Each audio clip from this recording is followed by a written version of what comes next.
मेरे भाभी आप रुदल को साथ साथ किए हैं, आप अपने रंग महल को चले गए। केवल 10 मिनट को मोहलत दोनों मेघा इंदल को दिया था मैंने। नहीं नहीं दीवर जी, मैं कदापि नहीं जाने दूंगा दोनों पुत्र को। चलो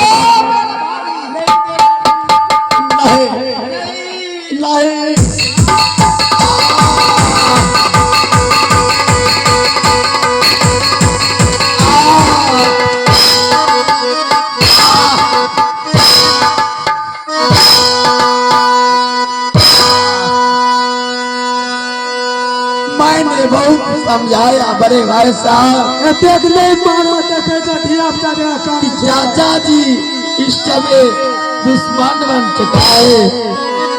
ठीक है, आपको यही इच्छा है तो देना भाई, इसी समय यह राज छोड़कर जा रहा हूँ चाचा जी। ठीक है, केवल 10 मिनट का समय दिया, 11 मिनट हो चुका है। राज महब्बा से निकल चलो दोनों, 12 वर्ष वनवास काट कर राज महब्बा लौट कर आना। क्यों नहीं चाचा जी, आपको वचन मैंने कभी नहीं काटे। ये कभी रामिनी चाचा जी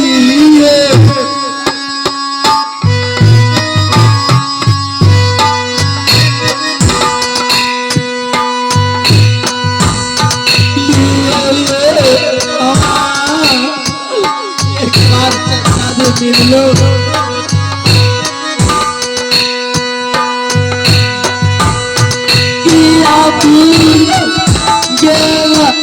चाचा जी,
यानी दरबार दोनों को निकालने से बहुत हल्का हो गया। बहुत हल्का लगे जाता।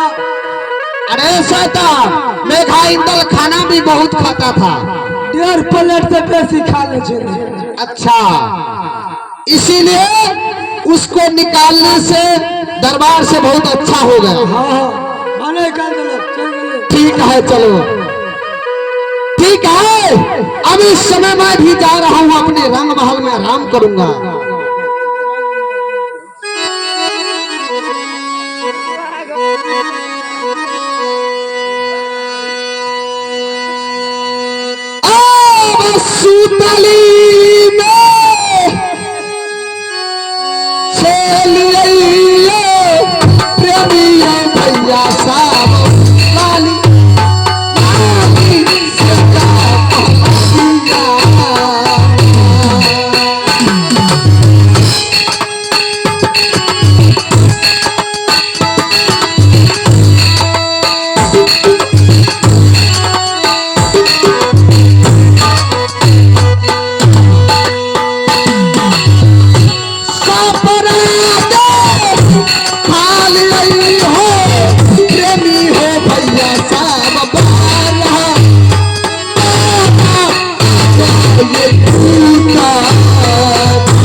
सपना जो खाली यही हो प्रेमी हो भैया